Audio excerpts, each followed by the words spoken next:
I was never alone. My mother was very smart, I guess, that way. I always, from the time, I don't remember really little, but for the time I was about 5 or 6, the kids all played in the neighborhoods, of course, in those days. And they a lot of times weren't at my house or other houses, but we had several little girlfriends.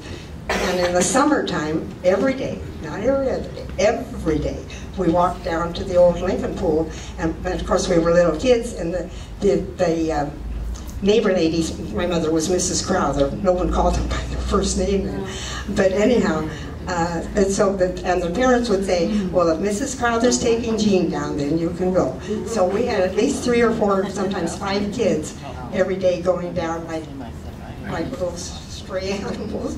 And Fauntleroy, of course, was only paying half away, so we walked on the gravel all the way down. But so anyhow, I never spent any time alone. And my 3 little friends here, I met them when I was about 9 or 10, and from those days, absolutely everything we did, there was the 3 of us, and we were rather unusual because 3's kind of tough. Sometimes 2 gang up about 1. We were kind of an unusual 3 because we were 3. We never got 2 against 1 until one of them's now passed away. But our whole lifetime, it was just always the 3 of us. It wasn't like 2 against 1. So I had a very, very unusual child, a marvelous one. Every day was good. Yeah. Yeah. How about the time, USO time? That would be your teenage time. Oh, what did you do then? No, not when I was a teen. I couldn't do that until I hit 18. Oh. Yeah. So when I hit 18, I played the piano a lot, and so I saw in the paper they needed a piano player. There was a guy who was a singer. He wanted to accompany us. So they said, come down. It was either Hopper Kelly or Sherman Clay. I don't know, this big piano store. So I took a whole bunch of my music down and had an audition. So I took it all down. The lady sat on the piano stool with me. So I started to play 2 or 3 things, and she said, you're fine, you're just fine. So I had to go to the Fisher building, and it is a building on 2nd Avenue between Pike and Pine. And it was actually a building of studios. And so there was a fellow, he was probably 32 or 3, he was too old for the draft, but he had a nice voice. So anyhow, I hooked up with him, and I was 18 because my mother wouldn't let me go before. And so hooked up with him, and we went to the USO, the one at Fort Lawton and Fort Lewis, and over the Navy base. And so, but we were always chaperoned. The Army was really good to us. We'd have to go downtown. Am I doing it wrong?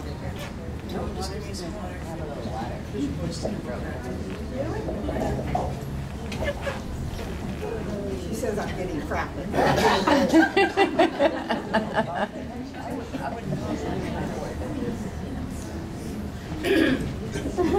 Okay, I'll just go on with the Army. Okay, and so we had to go downtown to meet them. Someplace at 2nd Avenue was a USO, and then a big Army man would come and pick the ones that were going out there. And they took us out, and they were so good to us.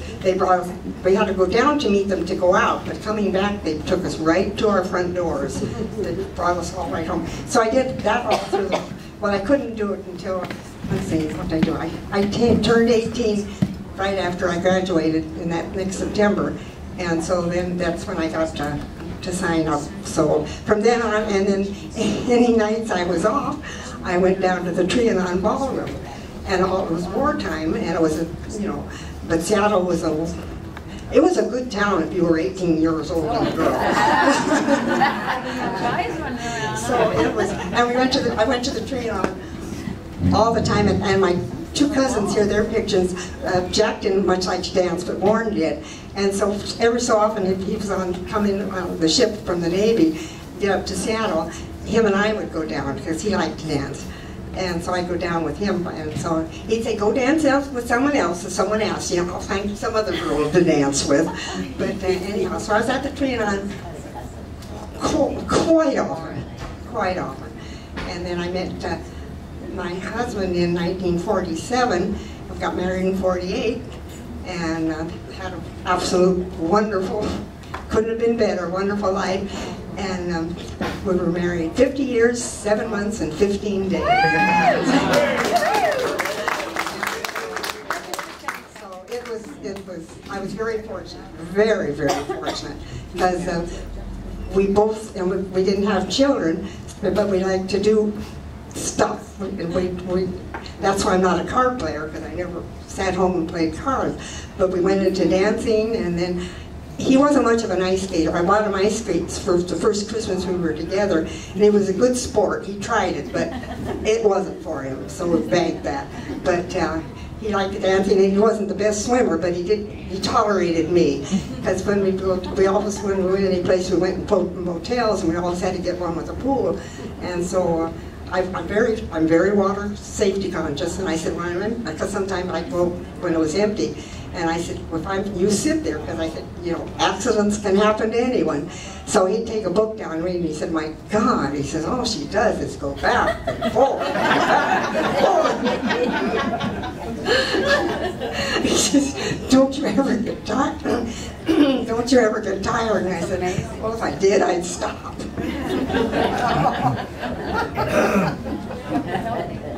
How are you doing, Hillary? Oh, no. No politics. No politics. Anyhow, broke the spell. Anyhow, do you have any questions about me? How'd you get involved with the senior center, Jean? Oh, okay, I didn't see you. Okay, I came as for the exercises.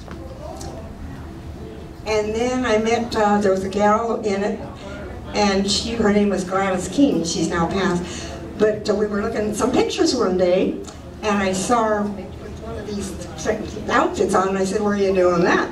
So she said that was up at Kathy's. Well, then Kathy Costello, she had Kathy's studio down here a while. She came, well, Carol knows, she taught the exercise for a while here. Yeah, she did, and she started the dancing here. The dancing, also. yeah. And then so she had a studio, and I said, well, I want to tap dance. So she said, okay.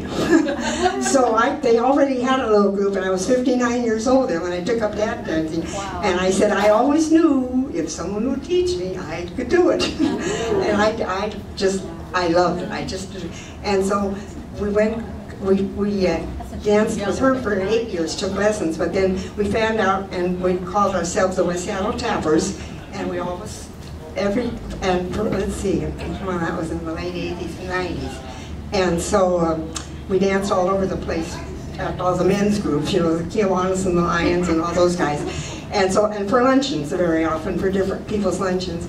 And we did a lot of the entertainment up here. We were always on the Christmas one. We did at both shows, at the Christmas lunches sometimes. But yeah, let's see. That's when you were a youngster? But then, because we used to use this then to help our come practice here, and then after we went out on our own, we just did it because we liked to do it. And so we would go out and dance, and sometimes they'd give us $25 or $50. Well, the first time we got some money, we said, well, should we save it and go out to dinner or something? So anyhow, someone had the bright idea. They said every time we got anything paid, we just gave it to the center. So you didn't make much money on us, but whatever. So you knew how much we were getting. It wasn't all that much. But anyhow, getting back to the center. So then we used to send out the newsletters from here. Karen wrapped them up, and Karen did something. You did some part of it, and Carol sorted them to zip codes or something. And we had Rick, I think, wrapping them up, and then Carol took them down to the post office. But I was in charge of sending the ones out, sorting the ones out that were past due, and we highlighted them in yellow or something. And so that started me, and then I would at first I just came a couple times to help fold them or something. And then I got more, and then I wasn't coming quite as much, and then when John died, I started coming over, and it was my second home. Now it's my first one almost. But now I've been here, let's see, 30 years I've been a member, and so I like it here. I always have. I just always have.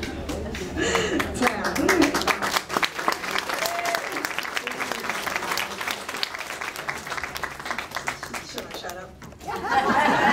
Only if you want to. So we're going to have lots of time to ask all kinds of questions and talk about you. But I wanted to do something first. Is that okay? So I've been here 3 years, very, very short time. Karen Sisson is here. I want to recognize her again. She was the director for 25 years. I know that she has a lot to say about you, because I know that you're really, really good friends. Clay Eels is here from the South Seattle Historical Society. Welcome, Clay. I just saw, where'd you go, Larry, her good friend, who, do you want to talk a little bit, share Larry a little bit? All right. Okay. I had 2 cousins. They were like brothers to me. We were more like brothers than sisters, than anyhow, all together, all through my lifetime. And so we spent they lived in Ballard, I was in West Seattle, but we rode the streetcar back and forth until they went out, and then the buses. And whenever I would run, when they were probably 12 or 13, I know I was a pest, because every move they made, I was right on their tail. And so they had 2 bikes out there, obviously, and so when I went, I loved to ride one of their bikes. And I learned to ride a bike when I was about 8 years old, and I always liked the boys' bike for some reason. But anyhow, so Warren would give me his bike, and then for whatever, the handlebars were different. And so my mother would, Warren was the one that always kind of took care of me. And so as long as one of them were with me, my mother never worried, because either Jackie or Warren were going to take care of little Jean. And so I trailed everywhere they went. But now, what's the question? Larry. Anyhow, so in the later years, they were single again. They were up at the Port Angeles together. And so I go up every so often and see them. And especially then after my husband died, I'd ride the bus up. And anyhow, so I got a frantic call one night. After I came home from here, it was Jack, and I didn't hardly recognize him, but it was him. And he said something about his Warren. The 8 car had come and taken him away, and so I said, oh, okay, I'll be up. And I think Carol took me up on Saturday, and Karen took me up on Tuesday, and for the first couple of times they rode me up. But anyhow, so I heard about the 8 car guys. I had their names, and so I called them. And then they told me they'd taken Warren, he had a stroke, to the hospital. And they said, call this fellow called Larry Williams. He said, maybe he can help you. So I called Larry. And from then on, and so he and his wife have a real nice house up at Port Angeles. So I started, and he'd meet me at the bus then. And I used to always stay at the Red Lion all the time. And I started going up to their house, and I have my own room, my own bathroom. It's beautiful up there. And they did have the 17 horses. Now he's down to 9, he tells me. But anyhow, so when I was down here, Larry just took care of Jack all the time up there. He did everything for him. And so then I made good contact with Larry and his wife, and so we just, he's absolutely done everything. And so then when Jack died, now there's only Warren left, and Warren doesn't know me anymore. But when I come, Larry always meets me at the bus, and then we go up to his house, and I stay 1 or 2 days. But then he takes me down to the nursing home so I can see Warren. But he did everything, and when we had to sell the house, he had a big yard sale, and I liked that. That was really fun. I just stood and told everyone who I was, and I had a couple of pictures of Jack and Warren there, because they were kind of strange old ducks by then. And so they were rather quiet. And Warren would, their mailboxes were out on the road, and so when they got the mail, when Warren would go get it, so the neighbors told me. And so if he saw one of them coming, he'd just turn and go. He really closed up as far as people go.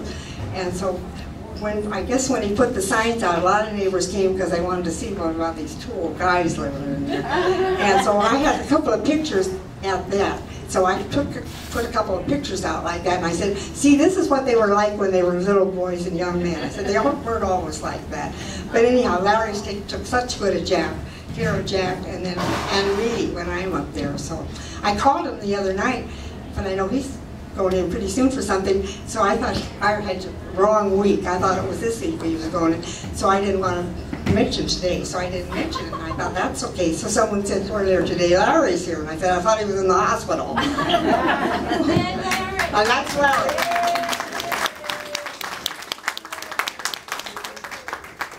Okay, now we're going to the next phase of our little program here. What I'm going to ask anyone to do, if you'd like, hold this for me for a second.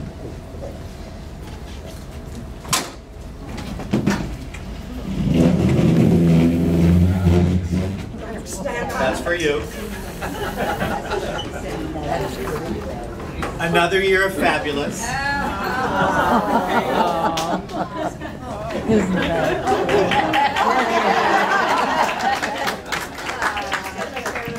There you go. That's good. So as I was saying, I've only been here 3 years. Jean, sounds like you've been involved in the center many, many, many more years than that. 30 plus, it sounds like. I joined in 87. 87.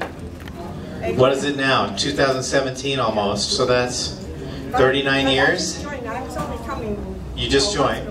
Yeah. From what she said, it's kind of like marriage. I mean, I really love my job here.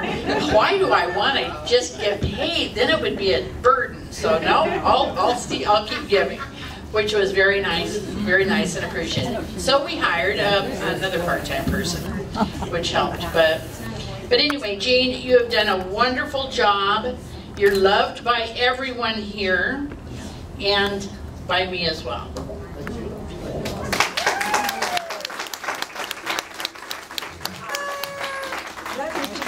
Let me just add one thing about Karen.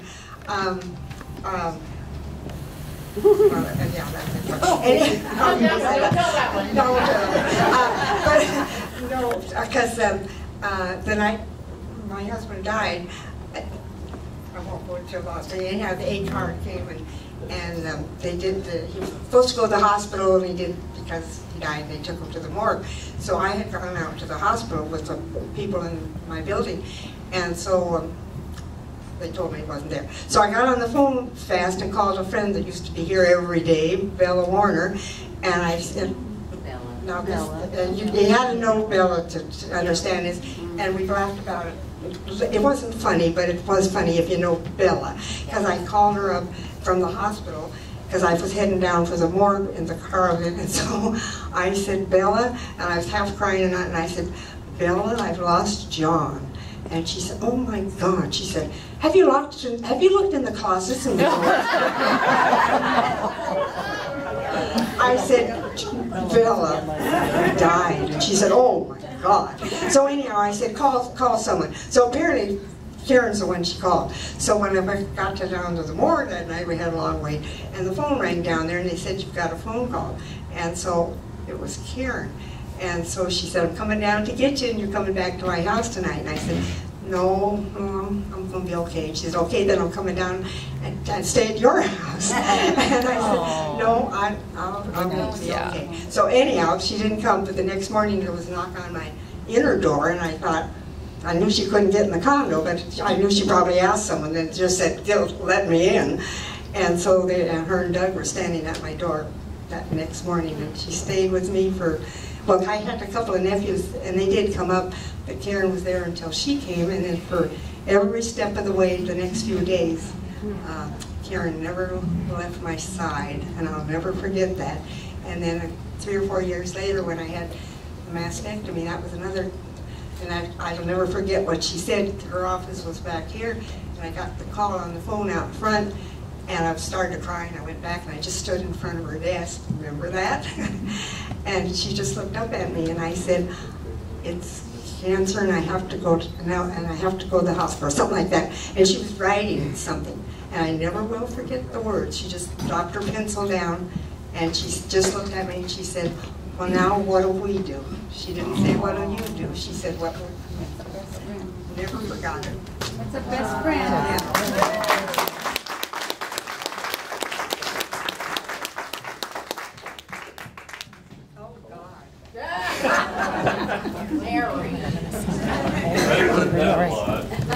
I wanted to know before he said, he calls me mom all the time, which is really nice. I love you, Mom. Just wanted to say a couple of words about my mom. She come out to the house plenty of times, and she was watching me ride a kid around the yard on this horse that the picture is, and the kid was only 4 or 5 years old. First time the kid ever rode the horse. And she's watching and watching and watching. Finally she comes up to me and says, "You think I could get on that horse?" I says, "Well, I think so." So we put her in the back of a pickup truck, took the horse alongside the tailgate of the truck, and she got on and she said, "Now don't let him move, don't let him move." And so she sat there a couple of minutes and I said, "Well, let's just let him take a couple of steps." So he took a couple of steps. She said, "Well, that wasn't so bad." I said, "Well, let's go down around that bush and we'll come back." And she did that, and the picture that's not on there is one of her sitting on that horse with her hands out like this. And, oh, I'm just so proud of her, and I just love her to come out. She's just real special, and she is family.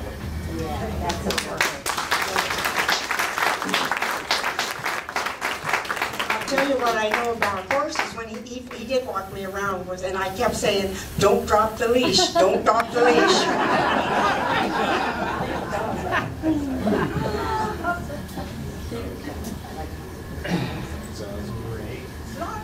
Oh, anyone else feel comfortable to share anything about The lovely Miss Jean, Yep, me. come on up. Oh God, she's got it written down. Yeah, I do. 90 years well lived. When I saw that, I thought that was good. You bet. Yeah, I thought that was real good. So, and I liked what was inside here. You're inspiring, not just because of your age, but because your long life has made you such a remarkable person. Those who know you celebrate not only your birthday, but the person you are. Someone who is truly admired and loved. Don't you think that sounds like Jean? I thought it did. And I just, sometimes I'll just do something. So I took her name, Jean. Jean is jolly, jivey, and jazzy. E, energetic, and even-tempered. Pretty much most of the time. A is active, healthy, and in good shape. Always willing to hear the other side and then share her opinions. N stands for nice to everyone who visits the senior center, and ambassador of goodwill. I feel she's an ambassador, yes, with a friendly smile and a nice way to tell people where to go. I'd like to share with you one of her special talents that she has. Is this a good time for us to kick up our heels together? Well, let's do it anyway. Maestro, you were supposed to, that was your cue when I came up to be ain't she sweet? Could you please stand and dance with me? Oh, one more thing. I got something to light up your life. She likes these. No, I didn't find it. Well, I found you another one, a new one. She uses this to read. I don't see well in case anybody. Menus and also the crossroad puzzles. And so when I find these, I give it to her at Christmas time and our birthday, and it's just really cool. We've got some. So, you know, she has many talents, and one is so nice. One of them is dancing. She loves it. And look at here, we've got flowers to extend there real quickly from the Lions Club yellow nose.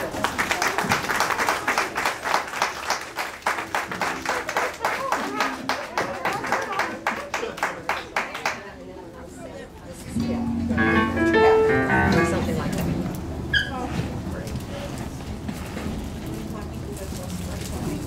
How about just put on that table right now? You going to dance with your hat? I think you should. No. Yeah. Well, I'm not doing this pretty good. I'm not into dancing anymore. My dancing days are over. But she did ask me. So we're going to go over here. her idea. Oh, yeah. I have lots of ideas. This is basic. But you can help us out. Second time's due. If you know this song, sing it. Well, sing it the first time. Da, da, da, da, da, da, da.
Is there anyone else? Gentlemen?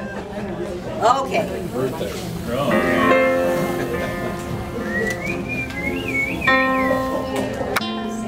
One, two, three. Happy birthday to you. Happy birthday to you. Happy birthday, dear Jean. Happy birthday to you.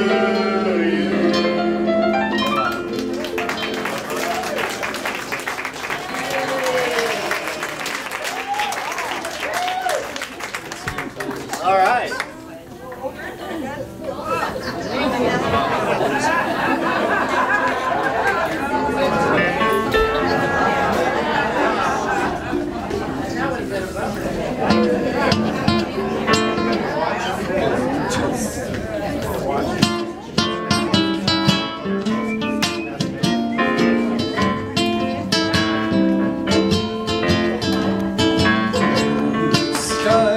Skies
we'll do our best and make this a really nice event. And one of the things about Jean is Jean has always been kind to me every time I've come here, consistently. And for somebody to do that, that's astounding.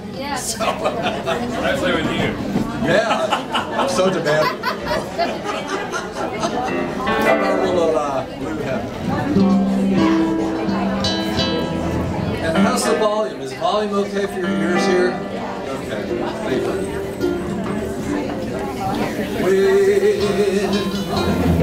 When